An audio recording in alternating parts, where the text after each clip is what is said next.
programme de la journée, on va apprendre à pardonner. Personne n'en a besoin, hein? On est d'accord? Jamais, jamais. Alors voilà, chaque année, quand on arrive à cette somptueuse paracha de Vaïgash, qui parle de la proximité entre deux familles, j'ai envie de dire rivales, la famille des enfants de Rachel et la famille des enfants de Léa,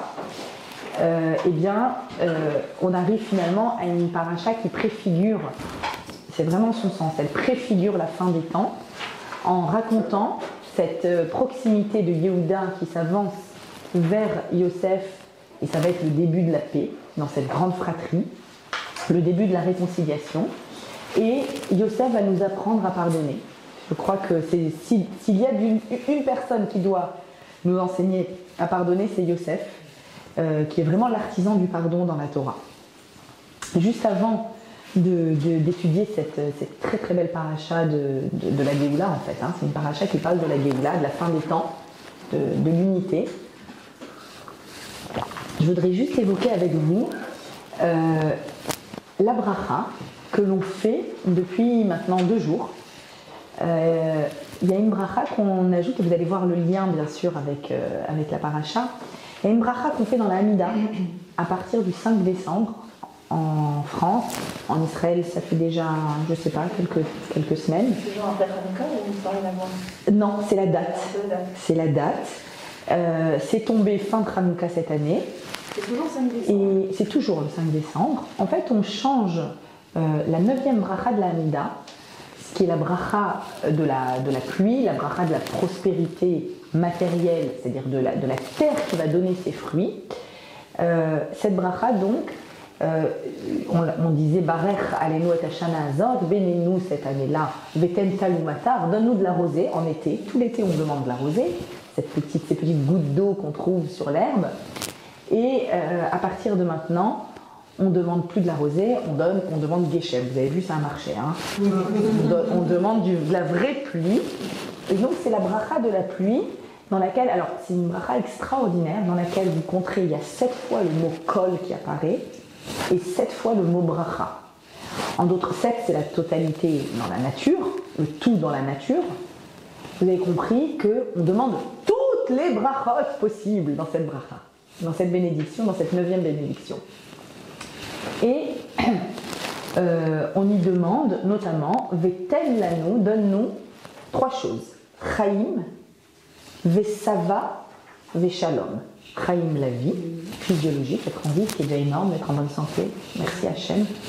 Sava, que j'ai traduit la semaine dernière par Sava.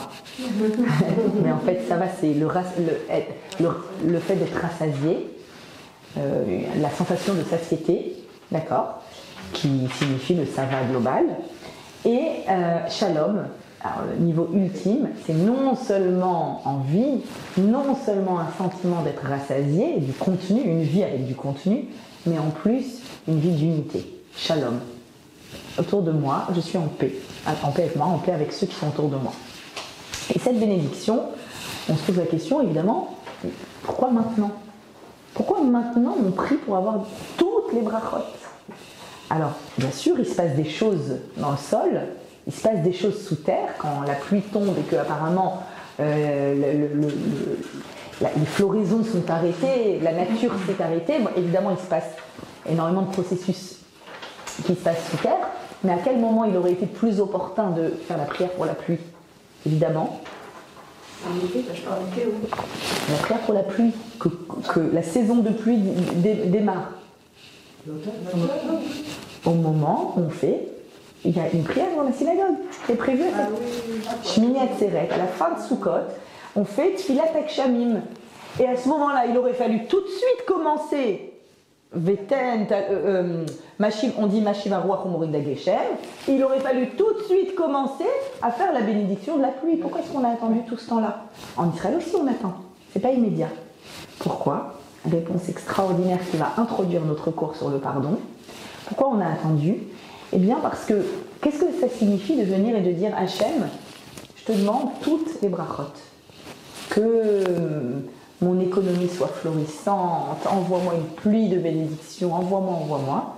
Mais quoi? Si je demande ça à la fin de Sukkot, rappelons-nous, pendant Sukkot, il y a ce qu'on appelle Aliyah la Régel. Tout le monde monte à Jérusalem pour aller au temple. Il faut bien rentrer à la maison. À dos d'âne, à dos de chameau, à dos de cheval. Ça prend le temps que ça prend. Si on fait tout de suite la bénédiction sur la pluie et tout de suite on fait dans la Hamida la pluie, qu'est-ce qui va se passer? Il va y avoir comme maintenant des trompes d'eau et tous ceux qui rentrent à la maison après les fêtes de pèlerinage vont se faire tremper. Et cette bénédiction-là, elle tient compte du temps de retour de tous ceux qui doivent rentrer chez eux. Mais dites-moi, c'est combien d'années qu'il n'y a plus d'Aliyah à la Régel à peu près? 2000 2000 ans, on est d'accord? On aurait pu changer? Non. Cette bénédiction, ce qu'elle t'enseigne, c'est la chose suivante. Comment est-ce que tu peux être capable de demander à Hachem, envoie-moi une pluie de bénédiction, si tu sais que quelqu'un autour de toi va mal le vivre? Ça ne va pas être bénéfique pour quelqu'un autour de toi. Autrement dit, bonjour, autrement dit, comment est-ce que c'est possible d'envisager pour toi, à titre personnel, des choses sans inclure le reste des personnes? C'est pas possible. Ça, c'est pas possible. Chaim vesava et shalom. Shalom, c'est le fait d'inclure qu'il y en a d'autres autour de moi. Et donc, s'il y a d'autres personnes autour de toi, alors, c'est pas possible que tu fasses cette bénédiction. Et donc, en fait, on continue à faire une bénédiction dans laquelle on demande toutes les brachot, et que notre terre donne le meilleur d'elle-même, et qu'il y ait de l'abondance, et que. Lisez la bracha, elle est exceptionnelle, extraordinaire, qu'il y ait encore et encore, mais attention, que ce soit jamais sur le compte de quelqu'un d'autre.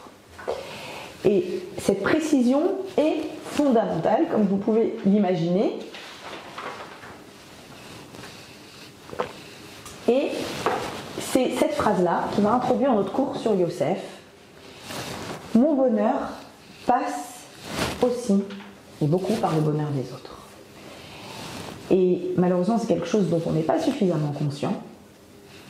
Pour ma propre réalisation, eh bien, il va falloir faire attention à ce qui se passe au niveau de la réalisation des autres, notamment dans le couple, notamment dans la fratrie, on va beaucoup en parler. Yosef, vous savez que les lettres qui forment le mot Yosef forment également le mot Pius. Pius, la paix. Yosef, c'est l'artisan de la paix. Et évidemment, quand on lit la paracha, chaque année, on la relit. Et à chaque fois, bon, le problème quand on lit la paracha, c'est que on connaît la suite. Et donc, on n'a pas vraiment un regard vierge. Moi, ce que je vous invite vraiment à faire quand vous relisez cette paracha de la paix et de la proximité, celle qu'on suppose être impossible, d'accord? Si Yosef est capable de pardonner 22 ans d'exil et dont 13 ans de servitude à ses frères, je pense que nous autres sommes capables de tout pardonner à ceux qui nous ont fait ce qu'ils nous ont fait. Est-ce qu'on est d'accord?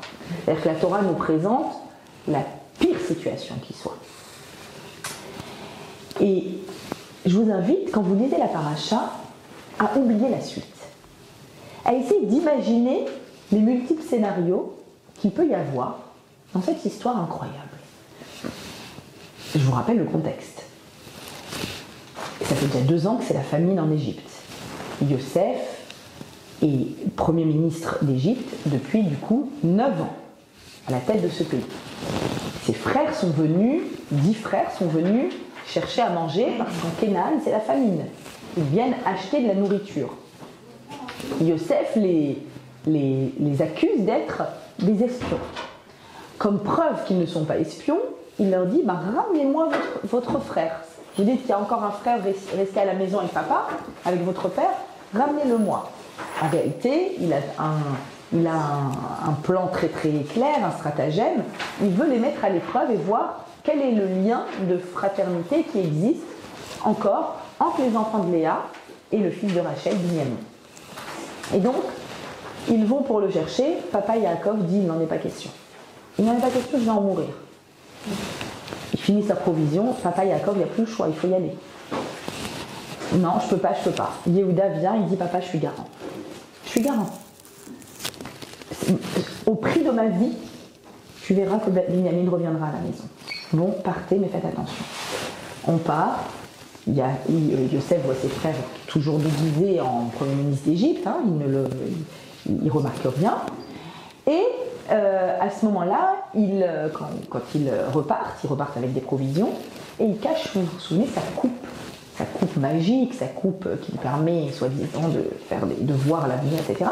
Il cache sa coupe dans le sac de Benjamin. À peine sont-ils à la sortie de la ville, qu'ils sont rappelés par les gardes du roi. Voyons, mais qu'est-ce que c'est que ça? C'est comme ça que vous remerciez. Vous avez volé la coupe du roi. Chas v'shalom, même pas en rêve, vous pouvez nous fouiller, nous ne sommes pas des voleurs. Évidemment, ils ignorent que Yosef a caché sa coupe dans le sac de Binyamin. On la trouve dans le sac de Binyamin, et là, c'est l'ouverture de notre paracha, le moment où Yehuda fait cette le moment où Yehuda fait ce discours qui est bouleversant, absolument bouleversant, dans lequel il dit que jamais il ne laissera Binyamin être esclave de Yosef. Il se porte volontaire pour être esclave à sa place, et donc il veut impérativement sauver Binyamin. Et là, Yosef va littéralement fondre. Il va se liquéfier. En entendant ce discours incroyable de Yehuda, Yehuda qui est donc celui le plus écouté parmi les enfants de Léa, celui de lui que descendra la royauté, et il dit la chose suivante: mon vieux papa Yaakov a dit Shnaim Yaldali Ishti, ma femme a enfanté 2 enfants. What? T'as une femme? T'as 2 enfants? Comment toi, Yehuda, fils de Yaakov, tu peux dire ça? Tu peux dire tranquillement, ma femme m'a donné 2 enfants, c'est tout, il y a eu une seule femme. Oui, c'est vrai, il voulait Rachel, et oui, c'est vrai, Yosef, c'est le fils attendu.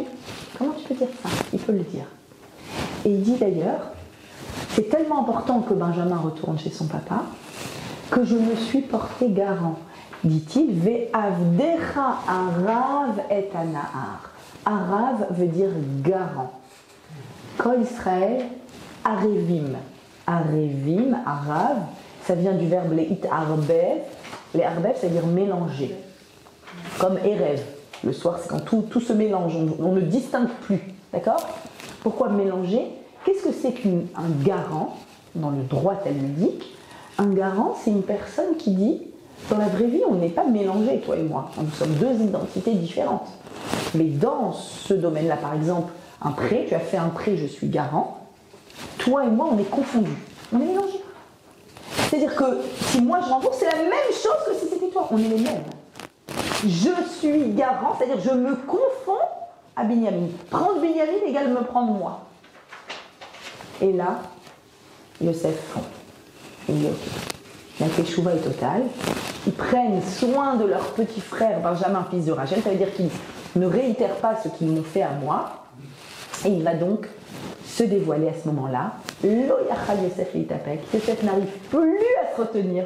On imagine. À chaque fois que je relis ces versets, c'est bouleversant. Déjà, il est parti pleurer je ne sais pas combien de fois dans la pièce d'à côté. Et là, il n'arrive plus, il éclate en sanglots. Et il dit, Vayomer Yosef Elechav. Yosef dit à ses frères, Ani Yosef. Je suis Yosef. Il se met à parler la Shana Kodesh, il change de dialecte, et dit voilà, je suis Yosef.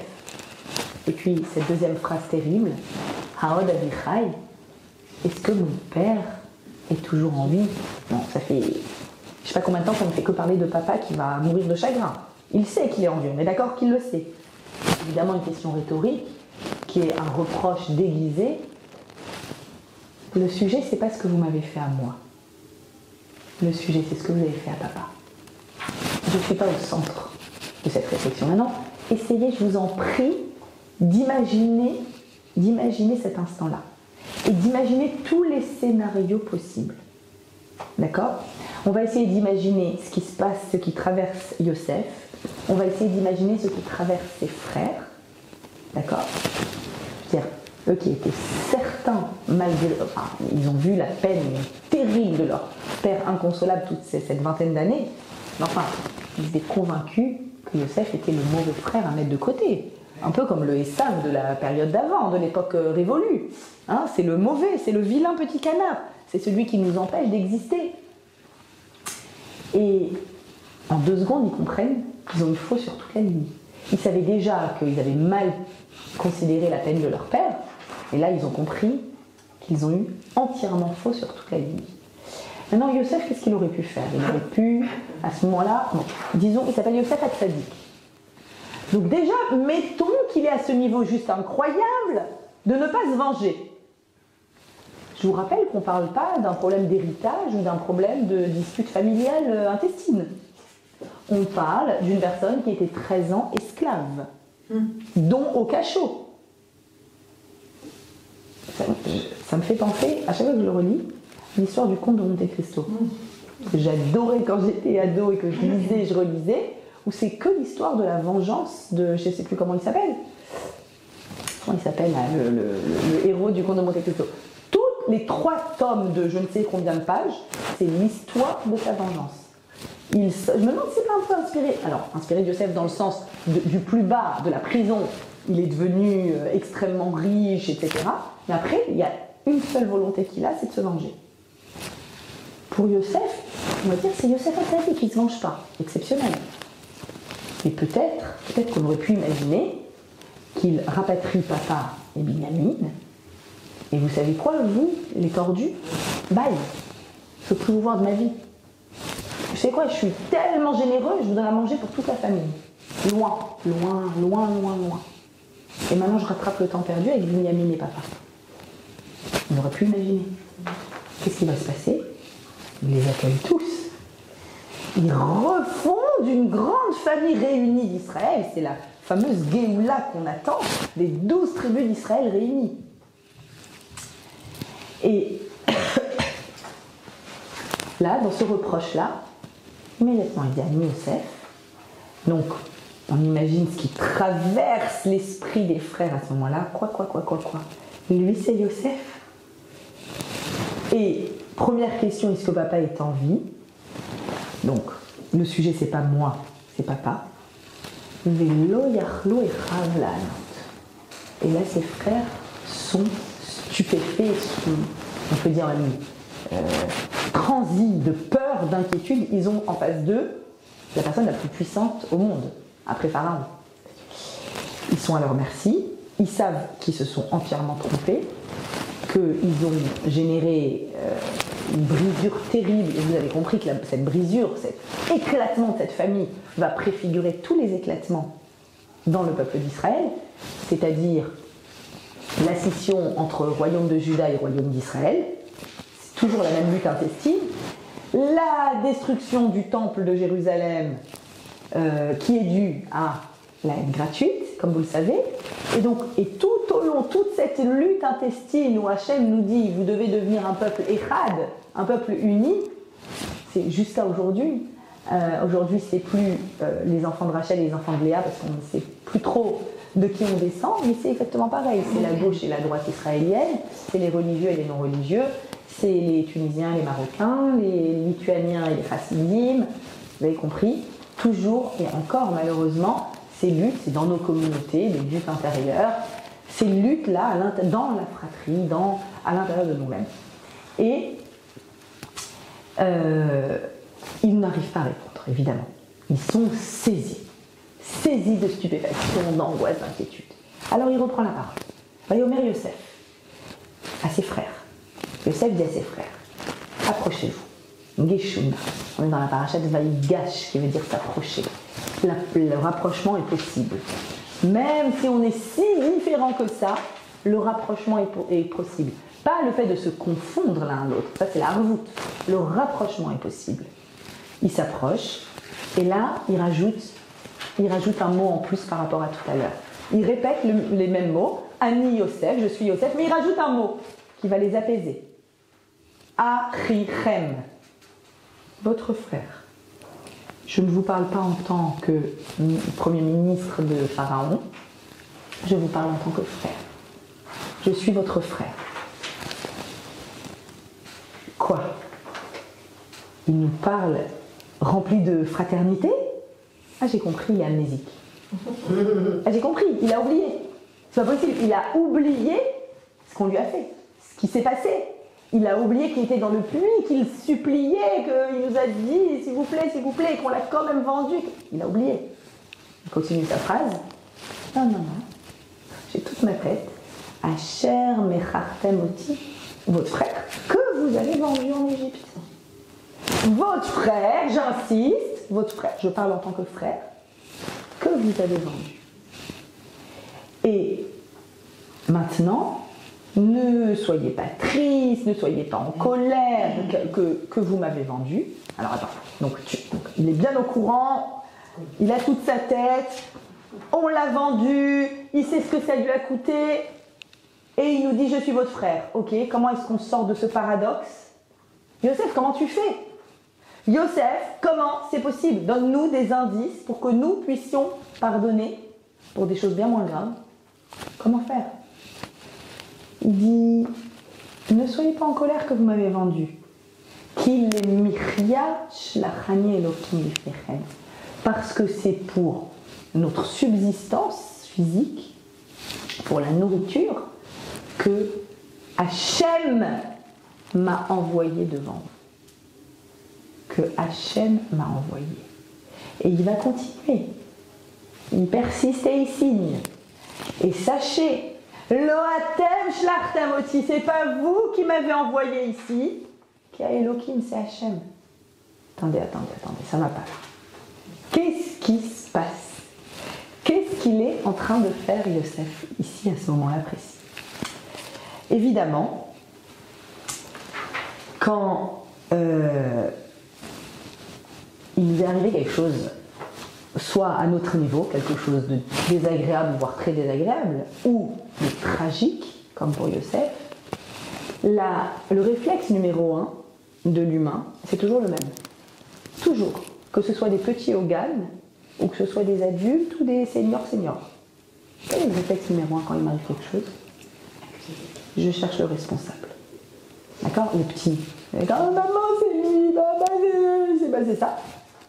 Dans la fratrie, ça continue. C'est à cause de qui? Ah, pourquoi c'est moi que vous accusez? C'est lui que? C'est parce que? Et quand on est adulte, qu'est-ce qu'on fait quand il nous arrive quelque chose? C'est à cause d'eux. Il faut désigner un responsable.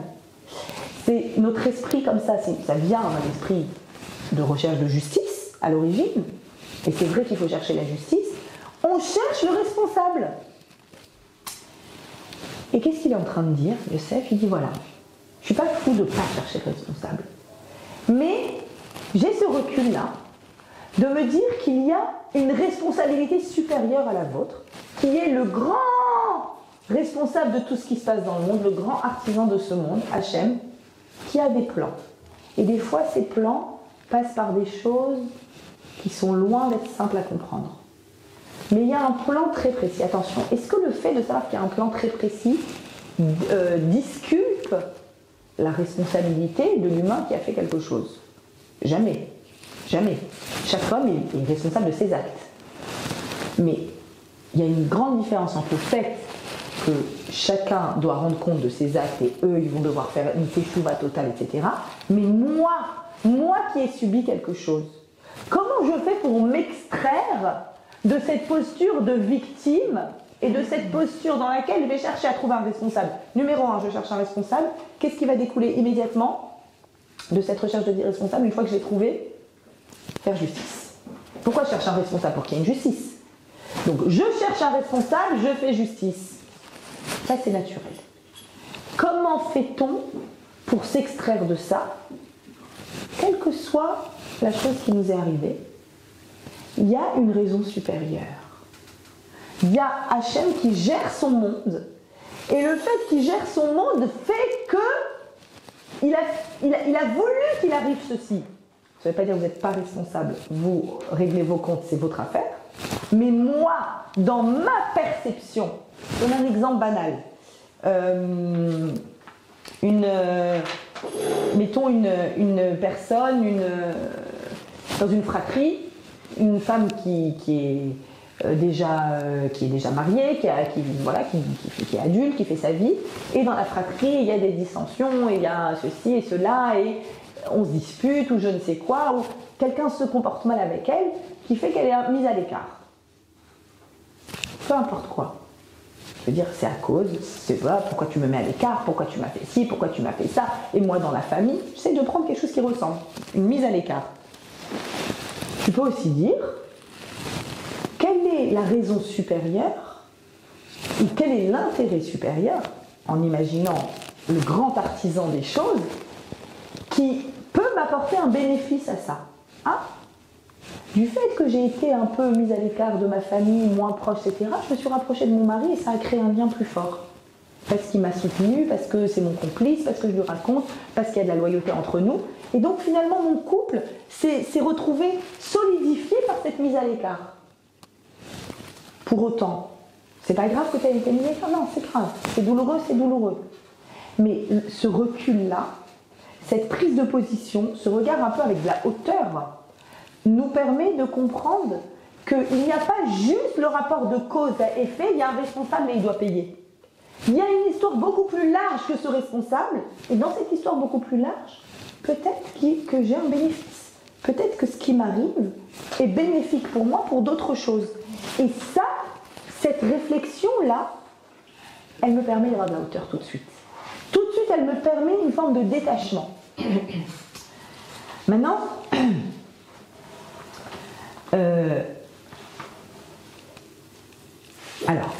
quel va être le message de Yosef par rapport à cette recherche, cette non-recherche de responsable, et donc de vouloir faire la justice?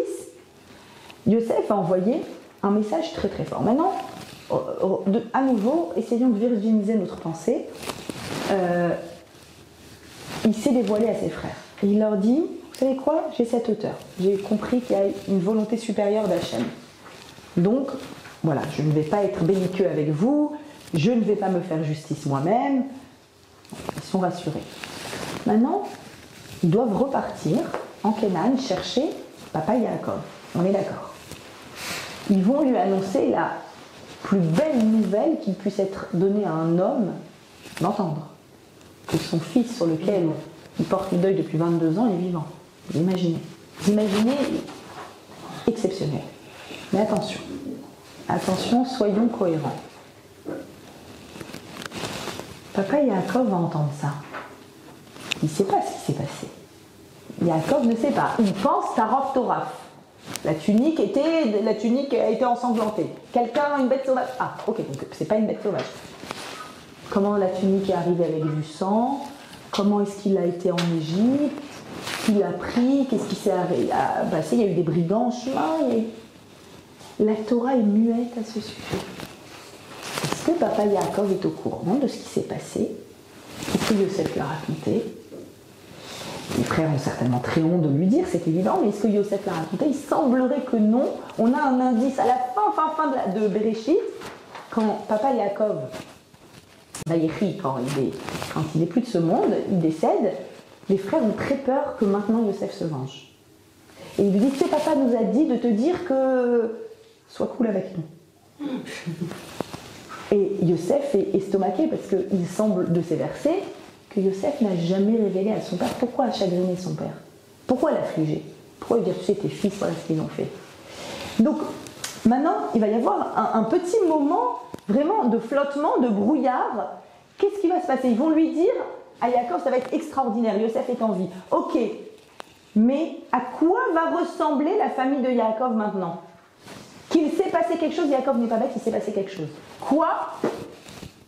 Qui est en cause? Est-ce que Yaakov n'aurait pas dû envoyer Yosef chez ses frères? C'est l'heure des comptes.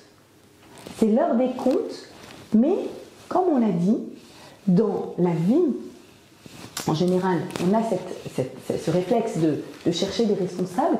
Yosef arrive à ne pas le faire, arrive à dire non, moi je me soumets juste au grand projet divin, mais qu'est-ce qui va se passer quand on va annoncer? Mettez-vous à la place des enfants de Yaakov. On rentre à la maison, on dit à papa qu'il y a Yosef en vie, et bon, on va déjà lui dire que Yosef est en vie. On lui dit, alors, qu'est-ce qui va se passer? On lui dit, alors je n'ai pas mis les versets, on lui dit, mais juste le suivant. Papa, on revient d'Égypte, tu sais quoi? Od Yosef Chaim. Yosef est encore en vie. Il est d'ailleurs le grand roi, le grand Moshel, le grand gouverneur d'Égypte. Vaïfag Libo. Son cœur est resté froid. Il ne les a pas crus. Alors, il y a plusieurs lectures possibles. C'est-à-dire quoi? Son cœur est resté froid, il ne les a pas crus. Peut-être, enfin, une nouvelle pareille, on peut imaginer que ça met du temps. Peut-être qu'il les a crus, mais qu'il entend, il est roi d'Égypte, ça fait 22 ans. D'accord? Il est parti à l'âge de 17 ans. Il a 39 ans. Il est roi d'Égypte de 17 à 39 ans. Les années les plus... où l'homme est dans sa force. Les années. L'Égypte, c'est un pays de débauche. L'Égypte est un pays idolâtre. Dans quel état je vais le retrouver? Dans quel état je vais le retrouver? Et disons que je le retrouve dans un bon état. Troisième réflexion, à quoi va ressembler la famille éclatée de Yaakov? Et elle est d'une certaine façon éclatée. On a vu les péripéties, l'histoire de Yehuda et Tamar, la famille de Yaakov avait 22 ans, ça va pas. Ça va pas. C'est le chaos. Les trois niveaux dont on parlait tout à l'heure, vous vous souvenez? On demande à Hachem toutes les brachot. Et toutes les brachot, c'est Chaim, la vie, être en vie. Yosef est en vie. Ça va, c'est être rassasié, c'est du contenu. Donc il faut que Yosef soit en vie. Il faut que non seulement Yosef soit en vie, mais qu'il ait du contenu. Est-il resté un hébreu ou est-il devenu un bon Égyptien comme Pharaon? Qui il est, Yosef? Qui est-il? À quoi il ressemble aujourd'hui, après 22 ans d'exil? Chaim, ça va? Veshalom! Est-ce qu'il va y avoir une paix entre mes enfants? Je ne sais pas ce qui s'est passé. Personne ne dit rien, ça a l'air d'être tabou. Et on comprend bien que des sujets aussi délicats, on va peut-être même pas les aborder. Mais à quoi va ressembler cette famille maintenant? Et donc, premier niveau, donc, il n'y croit pas. Alors, qu'est-ce qui se passe? Qu'est-ce qui fait que... Alors, il n'y croit pas, soit on va dire, il n'y croit pas Chaim, est-ce qu'il est vraiment en vie? Soit il n'y croit pas, est-ce qu'il a du contenu? Ça va. Soit il n'y croit pas, est-ce que ma famille va ressembler à quelque chose? Shalom. D'accord? Regardez comment ces trois niveaux-là, qui sont les trois niveaux de bien-être fondamental d'un individu, être en vie, avoir du contenu, être en paix, vont s'apaiser petit à petit à l'intérieur de Yaakov. Pour l'instant, il n'y croit pas. Verset suivant. Vayar et Agalot. Il a vu les chariots, les voitures que Yosef avait envoyées pour le ramener en Égypte. Que Yosef avait envoyé. Vateri ruach Yaakov. L'esprit de Yaakov, la vie de Yaakov, la vitalité de Yaakov a repris le dessus. Vateri, il s'est remis à vivre. Et là, il a cru. Et là, il s'est réjoui. Et là, c'est l'émotion absolue. Vateri. Qu'est-ce qui s'est passé entre les deux? Il a vu quoi? Les voitures. À galotte. Ça change quoi? C'est les mots. Là, on est dans les mots. Il n'y a pas cru. Son cœur est resté froid. Il voit les chariots. Il recommence à vivre. Qu'est-ce qui s'est passé? Regardez cette explication extraordinaire. Tous les midrashim évoquent ces chariots. Les agalotes. Qu'est-ce que c'est que ces agalotes? Agala, c'est une charrette. Vous avez compris, agala, c'est aussi autre chose. Alors, premier niveau, le midrash nous dit c'était un clin d'œil de Yosef à papa Yaakov. Évidemment, papa Yaakov va se dire dans quel état je vais le retrouver, mon Yosef. En vie, d'accord, Chaim, mais est-ce que ça va? Est-ce que ça va dans la vie? Est-ce qu'il y a du contenu? Est-ce que tu es resté juif? Est-ce que tu es resté hébreu, plus exactement? Il lui envoie des agalotes. Petit clin d'œil à quoi? Dernier passage qu'il était en train d'étudier avec papa, juste avant sa vente comme esclave. C'est quoi ce passage? Ce passage s'appelle la Egla. Le passage de la Egla Arufa. Egla veut dire également en hébreu génisse. Une génisse. Qu'est-ce que c'est que le passage de la Egla? Eh bien, c'est quand, en fait, c'est une mitzvah, une des mitzvot écrites dans la Torah, qui dit la chose suivante. Si, vous voyez, vous allez voir, c'est un passage qui parle de la responsabilité. On est en plein là-dedans.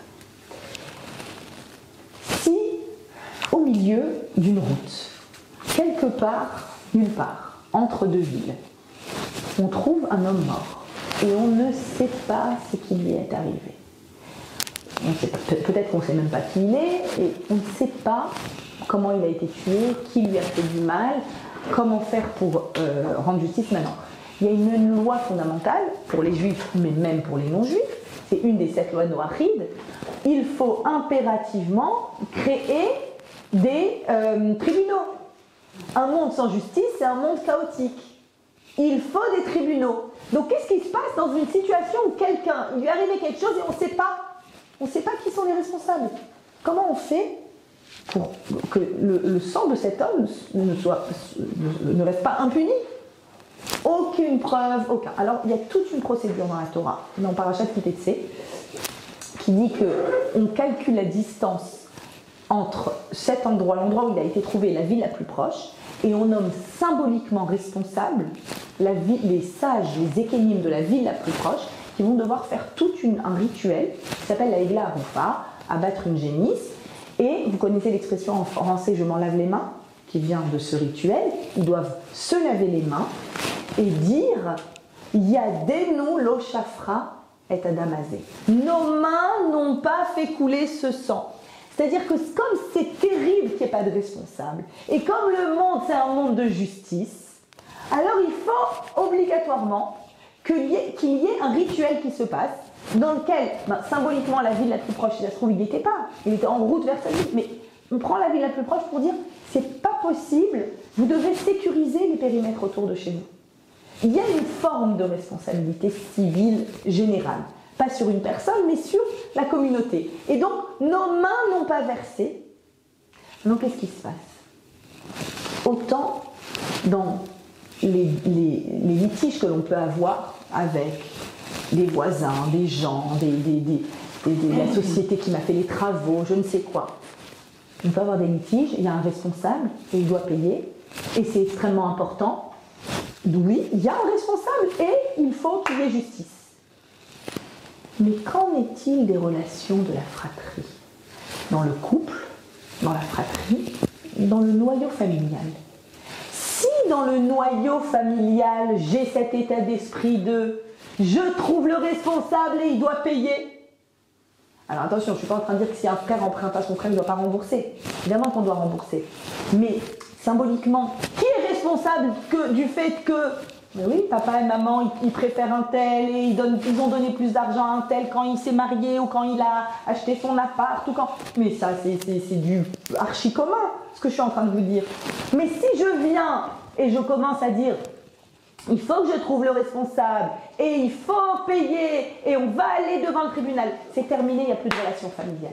C'est terminé.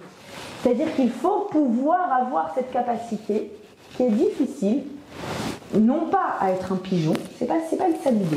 Yosef est loin d'être quelqu'un qui se fait avoir, non, mais de comprendre ces notions-là que des fois ça arrive. On peut dire nos mains n'ont pas versé ce sang-là. Alors, qu'est-ce qu'il est en train de faire, Yosef? Il est en train d'envoyer de multiples clins d'œil à son père. De un, je me rappelle de ce qu'on a étudié ensemble. Donc, je suis encore, ne t'inquiète pas, sur mon contenu. Je suis en vie, ça va, j'ai du contenu. Veshalom. 3e niveau, Veshalom. C'est quoi le niveau Shalom? C'est, regarde papa. Je peux imaginer qu'à partir de maintenant, il va y avoir, on peut imaginer que sur le chemin du retour, les frères étaient dans des états de dispute terribles. Non, c'est toi qui as conseillé de le vendre. Oui, mais toi, t'aurais dû me dire, je t'aurais écouté si tu m'avais dit. Ah oui, et toi On peut imaginer. La folie. Venez, on fixe que nous sommes dans une situation où on ne cherche pas le responsable. Papa, ne t'inquiète pas. Ne t'inquiète pas. Je ne suis pas du tout dans une disposition d'esprit où je vais aller et faire et me faire justice moi-même ou chercher. Non. Je suis dans une disposition d'esprit où on va pouvoir atteindre le shalom. Et là, va s'écrire Yaakov. Yaakov est apaisé. Alors, comment il a réussi à atteindre ce niveau d'apaisement? On voit la suite de l'histoire, ça va fonctionner vraiment. C'est-à-dire que vraiment toute la famille va arriver en Eretz Goshen et ils vont vivre 17 années, les plus belles années de Yaakov, les 17 dernières années de vie de Yaakov, les plus belles, avec toute sa famille réunie. Et avec vraiment une réelle fraternité entre les frères, qui, comme je vous l'ai dit, qui préfigure la Géoula. Comment est-ce qu'il y a... Comment est-ce que... Alors, on a quelques indices. Le Midrash nous donne des indices. Comment ce mouvement, je vous l'ai raconté rapidement, ce mouvement entre la froideur et... C'est impossible ce que j'entends de Yaakov au début, quand il entend « Od Yosef Rai », et le passage vers « Vatechiroir ». Waouh, c'est réel. Il y a de la vie, il y a du contenu, et il y a même un espoir de shalom. Comment ça s'est passé? Alors on a un petit indicateur sur lequel j'ai voulu travailler. J'ai découvert des choses magnifiques. Ça qui est génial quand on étudie, c'est que c'est un puits vraiment sans fond, c'est exceptionnel tout ce qu'on peut découvrir au niveau de ce qui se passe à l'intérieur des relations, etc. Il va y avoir un personnage clé qui va venir et qui va aider Yaakov à faire, je vous ai rapidement décrit le passage de la froideur vers « waouh, il y a un espoir ». Et en fait, ça, c'est grâce à un personnage clé qui est venu et qui a permis à Yaakov de faire ce passage-là. À Yaakov, et je pense à toute la famille, en réalité. Qui est ce personnage? Alors, j'ai travaillé un petit peu sur le Midrash. Je connaissais depuis bien longtemps, mais je ne connaissais pas tous les détails. Un Midrash qui parle, est-ce que vous vous souvenez, qui est, à qui on doit cette annonce-là, la plus belle annonce au monde, Od Yosef Rai. Od Yosef Rai, vous vous rendez compte? Yosef encore. La petite fille en chantant. Comment s'appelle la petite fille en chantant? Exactement, c'est la fille de Asher, donc la petite fille de Yaakov. Vous vous souvenez comment elle s'appelle? Sérach. Sérach bat Asher. Alors, Sérach, c'est un nom qui est très rare. C'est un nom très rare, extraordinaire, un personnage, je sais pas, qui me bouleverse vraiment, qui me touche beaucoup, tellement qu'une de mes filles, je l'ai appelée en deuxième prénom Sérach, et évidemment, c'est pas par hasard, c'est comme ça, elle chante, ça c'est évident, elle est très talentueuse, mais elle a les qualités qu'on va voir, il faut absolument que je lui fasse ce cours ce Shabbat, elle va kiffer les qualités de Sérach. Alors, qu'est-ce qu'elle a cette Sérach? Comment c'est elle qui a réussi? Là, vous avez compris, je vous ai décrit que Yaakov se pose des questions sur ces trois niveaux. Chaim, Sava, Shalom. Ok, les Agalot ont aidé. D'accord. Qui est celle qui apaise, qui lève les inquiétudes, qui envisage une continuité, qui donne l'espoir pour la suite? C'est toujours Sérach bat Asher, mais pas que. En fait, Sérach bat Asher, c'est la première, la fille de Asher, d'une généalogie qui s'appelle les filles de Asher. La classe atomique, c'est de faire partie des filles de Asher. Alors, je vous explique. D'abord, quand Asher va naître, il est nommé par... donc, Asher est le fils de Zilpa, qui est la servante de Léa. C'est Léa qui le nomme. D'accord? C'est un des derniers à naître. Elle le nomme, et alors elle dit la chose suivante, Tomer Léa, Léa lui donne ce nom, Asher. Asher veut dire Osher, c'est le bonheur. D'accord? Donc elle dit la chose suivante, Beoshri, oh là là, c'est mon bonheur ça. Je l'appelle Asher parce que Beoshri, c'est mon bonheur. Ki Ishruni Banot. Les filles m'ont rendue heureuse. Quelles filles? Qui sont les filles qui t'ont rendue heureuse? Il y a des filles qui me rendent heureuse, dit Léa. Et donc elle l'appelle Asher. On n'en sait pas plus. On sait que c'est son bonheur absolu, c'est Asher, et qu'il y a des filles qui vont la rendre heureuse. Et venez, on complique un peu l'affaire de cette Sérach incroyable. Quand à la fin de la Torah, dernière paracha de la Torah, avant-dernier chapitre, Moshe va quitter le peuple, il va mourir. Qu'est-ce qu'il fait? Il bénit toutes les tribus d'Israël, les unes après les autres. Il arrive à la tribu de Asher, et qu'est-ce qu'il dit à la tribu de Asher? Écoutez bien. Ou les Asher Amar, il dit à Asher, c'est Moshe qui parle, Baruch mi banim Asher. Asher, tu es le plus béni parmi tous les fils. Tu es le top. Tu es le plus aimé de tes frères. Vetovel bashemen raglo, et tu trempes tes pieds dans l'huile. Comme j'étais triste que c'était la fin de Hanouka, je me suis dit on va parler d'huile encore un petit peu. On va rester dans l'ambiance de l'huile. Tu vas tremper tes pieds dans l'huile. Ça veut dire quoi? C'est-à-dire que le territoire de Asher était tellement fertile en olivier qu'il avait de l'huile, pas pour faire un spa, c'est écrit vraiment comme ça dans le Midrash. C'est pas juste qu'ils mettaient de l'huile pour ramollir la peau. Eux, ils mettaient leurs pieds dans l'huile. Tout le corps dans l'huile. Ils se faisaient des bains d'huile tellement qu'il y en avait des tonnes, des tonnes, des tonnes pour avoir une belle peau en bonne santé. Et donc ça c'est la bracha de Asher. Vous remarquez évidemment, quand Léa appelle Asher, elle dit « Waouh, les filles m'ont rendue heureuse ». Quand Moshe bénit Asher, il dit « C'est le plus béni parmi les garçons ». Banim et Banot, vous avez vu? Elle dit Banot, et Moshe à la fin de la Torah dit « Waouh, le plus béni des garçons ». Qu'est-ce qui se passe ici? Alors, Rashi sur place dit « Pourquoi c'est le plus béni des garçons? Eh bien, parce que les filles qu'il va avoir, Asher, sont des filles hyper belles, mais attendez, c'est pas tout. Et elles ont des telles qualités intérieures, donc en fait c'est cette merveille entre intériorité et extériorité qui sont en phase. Elles ont de telles qualités qu'elles vont toutes épouser des grands kohanim, des prêtres et des rois.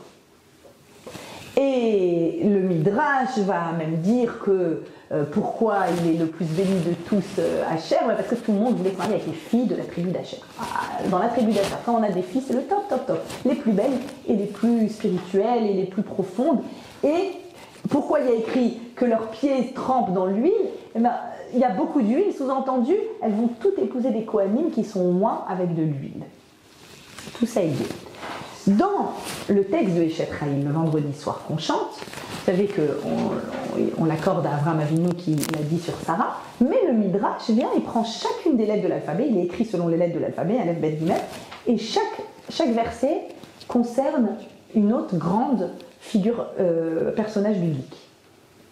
Et le verset, vers la fin, Piha patra bechorma. Elle ouvre sa bouche avec intelligence. Et quand elle parle, c'est une Torah de chesed qui sort. De qui on parle? Serach bat Asher. C'est Miss intelligente et Miss chesed. Elle a tout.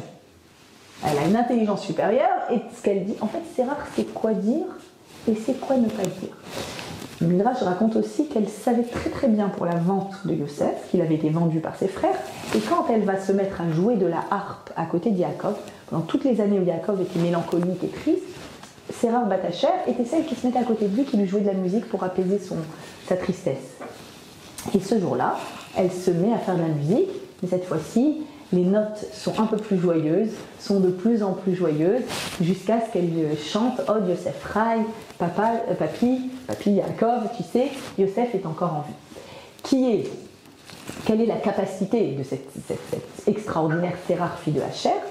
Alors, elle est, comme je vous l'ai dit, celle qui sait apaiser, elle est celle qui sait faire croire en l'avenir, elle est celle qui apporte du shalom. En fait, elle est la fille de Dan. Dan, de Asher, qu'est-ce que je raconte? Excusez-moi, elle est la fille de Asher, et Asher est un des enfants des servantes, et on le sait, la Torah raconte que Yosef était très proche des 4 fils des servantes.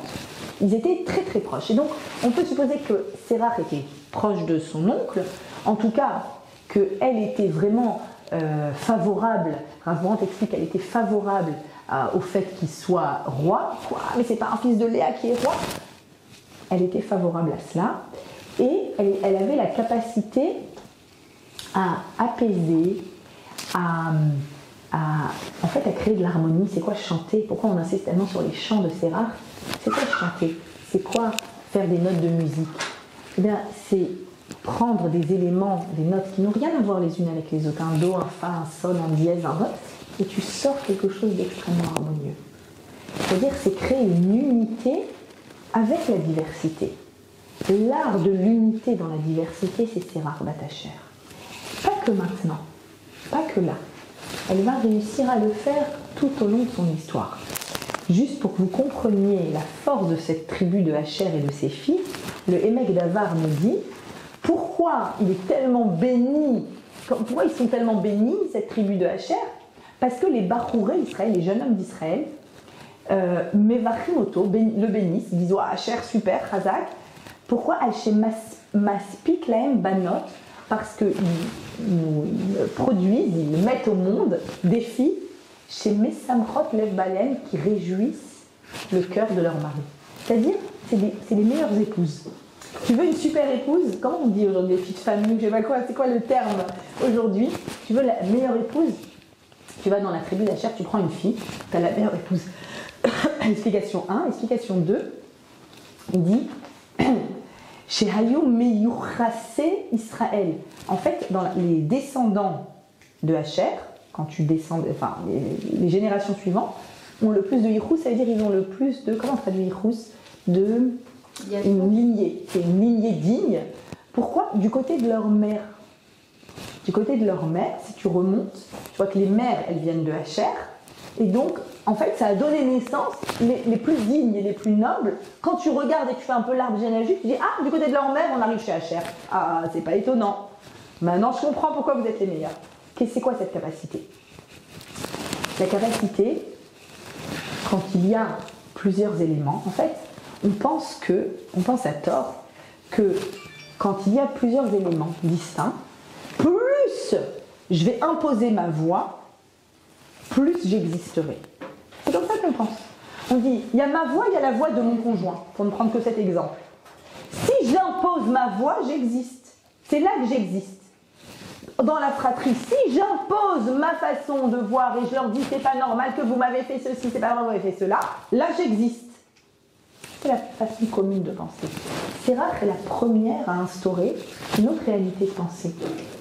Peut-être que tu existes encore plus quand tu fais des katachani mais que tu dis c'est pas possible que mon bonheur passe en écrasant les autres.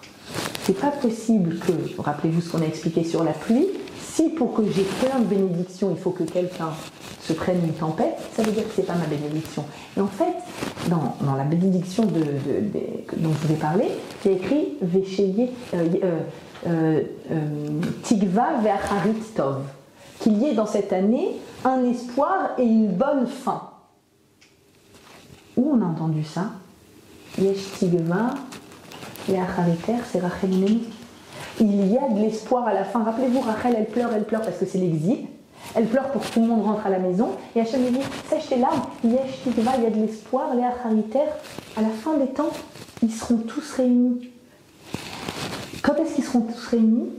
Quand on sera capable de comprendre que mon bonheur passe par le bonheur de l'autre. C'est-à-dire que si j'impose ma voix, j'ai raison et tu as tort. Donc, c'est-à-dire que ma réalisation dépend de quoi? Du fait que tu ne te réalises pas. Arrive Sérach Bat Asher et elle dit non, venez on dit autre chose. Venez on apprend de Rachel, venez on apprend de Yosef, et venez on comprend que en fait mon intérêt en tant qu'épouse, c'est de me réaliser quand tu te réalises. Regardez comment, des fois, vraiment, je le rencontre énormément dans les thérapies de couple, surtout des jeunes couples en démarrage, où ils ont l'impression qu'ils doivent absolument, je dois imposer ma culture, ma famille, mes habitudes, ma façon de voir, etc. C'est comme ça que j'impose le fait que j'existe.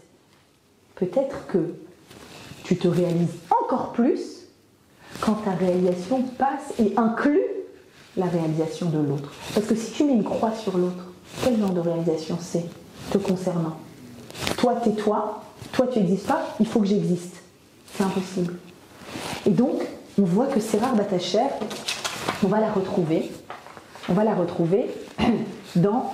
Alors, elle va recevoir de son grand-père Yaakov, du fait qu'elle a réussi à faire passer toute cette idée-là de multiples individus en créant une unité de shalom. Alors, Rav Brandt rajoute aussi que le mot Aigla, on l'a expliqué, c'est l'histoire de la responsabilité, de dire qu'il y a peut-être que dans la fratrie, on peut envisager qu'il n'y a pas un responsable et faire justice, et voir une responsabilité supérieure.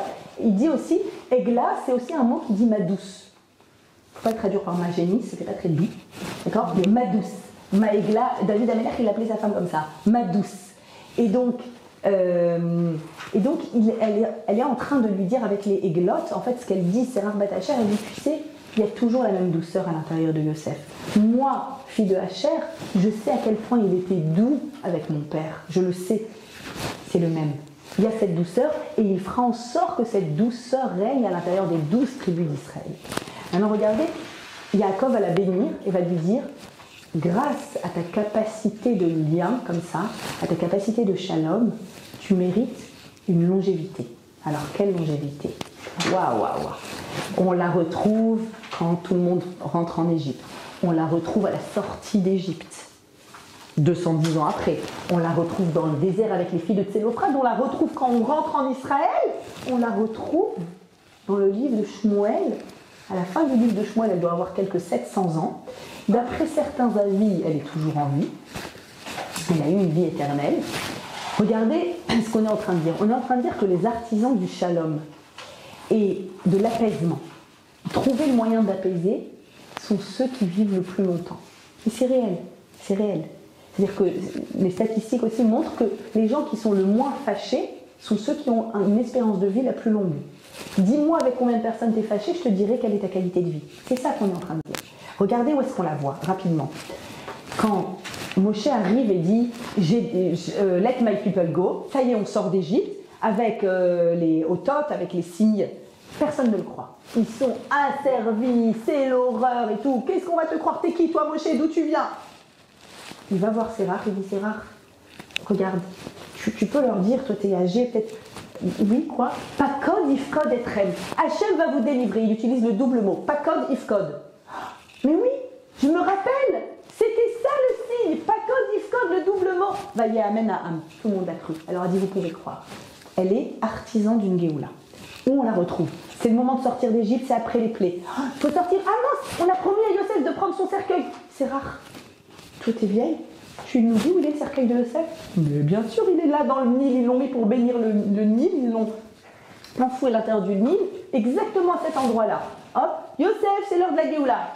Le cercueil y remonte et on part et on sort d'Égypte. Elle est encore là, c'est rare. Encore une fois, dans cette idée d'unité, de Shalom et de Géoula. Où on la retrouve encore? Regardez où on la retrouve. Je l'ignorais totalement jusqu'à ce que je prépare ce cours. Extraordinaire. Le roi David a des opposants, d'accord?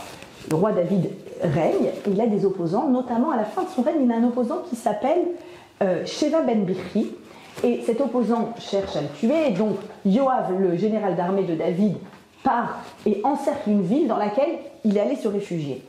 Et là, tous les habitants de la ville crevent de peur, ils vont tous passer au fil de l'épée. Et il y a Vatomer Isha Chachama, j'adore. Vatikra Isha Chachama. Une femme intelligente, vous vous rappelez? Elle ouvre sa bouche avec intelligente. Isha Chachama l'appelle et dit oh Yoav, je veux te parler, j'ai quelque chose à te dire. Yoav s'approche et dit tu es Yoav? Oui, je suis Yoav. Ok, alors elle répond regarde, peut-être qu'il aurait fallu d'abord interroger les habitants avant de nous encercler et de nous mettre en danger. Et elle dit comme ça Anochi, je suis, écoutez bien, Shloumé Emouné Israël. Je suis parmi les plus paisibles et les plus fidèles d'Israël. Et toi, tu voudrais anéantir cette ville? Qu'est-ce qu'elle est en train de dire quand elle dit ça? Elle est en train de dire, c'est moi, Sérach Bat Hacher. C'est moi qui ai annoncé à Yaakov. C'est moi qui ai réussi à créer cette unité dans la diversité. C'est moi qui ai dit où était le cercueil de Yosef. C'est moi. Je suis pour l'unité dans le peuple. Je suis capable, je suis l'artisan de cette unité. Vous comprenez bien que David, c'est la royauté du côté de Léa, et que l'opposant était du côté de Rachel. Et Sérach vient et dit, et si c'était possible? Et si on arrivait à créer un consensus? Et si on arrivait à vivre les uns avec les autres, elle est encore là à ce moment-là. Et il y a un endroit où c'est une allusion assez rare. C'est rare, normalement ça s'écrit sin, reshret. Le sin et le samer sont interchangeables. Et à un endroit improbable dans la Torah, on voit le mot serach qui apparaît. C'est quand on a l'ordre de construire le Mishkan. Le Mishkan dans le désert avait 11 tentures en peau de chèvre collées les unes aux autres, 11 comme les 11 tribus, sans la tribu de Lévi, d'accord, 11 tribus, qui étaient agrafées les unes aux autres. Et il y a la dernière tenture, elle faisait la moitié du tapis déborder sur le côté du Mishkan. Un peu comme une nappe. C'est plus beau quand ça déborde, on est d'accord? C'est plus beau quand, voilà, ça englobe le tout. Elle débordait. Comment ça s'appelle ça, que la tenture débordait? Veserach haodef beyeriot. Les tapis, serach haodef, il y avait un débordement sur les côtés. Chatsi yeri, à la moitié d'un tapis. Qu'est-ce que c'est ça? C'est un peu libre une proposition libre. Mais le mot serach, le Rav Brant évoque cet endroit-là. Le mot serach qui apparaît ici, alors comme par hasard, là où il y a les 11 tribus agrafées toutes les unes aux autres, avec un débordement, serach, elle vient, elle dit, regardez, est-ce qu'on peut être d'accord, se mettre d'accord que pour qu'il y ait le shalom, il ne faut pas être rigoureux et précis. Des fois, dans le Bed-Din, quand on va au tribunal, il faut être rigoureux et précis. Mais dans le shalom dans notre peuple, dans le shalom dans nos familles, s'il y a un petit débordement, si on dépasse un petit peu, si on est large un petit peu, ça ne pourra que faire du bien. Et donc, Serach apparaît exactement à cet endroit-là où apparaissent les 11 tapis et les 11 tribus pour parler de cette idée de largesse. Ne soyez pas strict, ne soyez pas carré, au millimètre près, un petit peu de largesse. Et pour ceux qui veulent échapper à la colère, alors là, ces petites ségoulas que je vous donne, que j'ai trouvées dans un livre, où Yehuda est à deux doigts d'exploser de colère et Yosef est à deux doigts d'exploser de colère, ça peut apporter le shalom aussi. C'est vraiment une ségoula de dire un psaume de Tehillim, le psaume que je vous ai mis ici, le 9e dans le chapitre 119. Comment le jeune homme rendra-t-il pure sa conduite en se conformant à tes paroles? Comment on le sait? Parce que c'est les mots que dit Yehuda. Yehuda il dit Bi Adoni, s'il te plaît mon maître, Alna, s'il te plaît non. Il y a plein de mots en plus. Et en fait c'est les premières lettres. Bet Yud, ça fait Bi. Nun, Aleph, c'est Na, s'il te plaît. Et donc, les Kharamim disent dans cette phrase, voilà, si vous sentez que la colère vous monte et que vous allez écrabouiller quelqu'un, si vous sentez que quelqu'un en face de vous va vous écrabouiller, hop, la petite phrase magique, et Bezrat Hashem, à l'image de Serach Bat Hashem, à l'image de Yosef, qu'on puisse remplir nos maisons de cette huile, de cette paix, de cette sérénité, et qu'on ait tous des filles comme les filles de la tribu d'Hachem.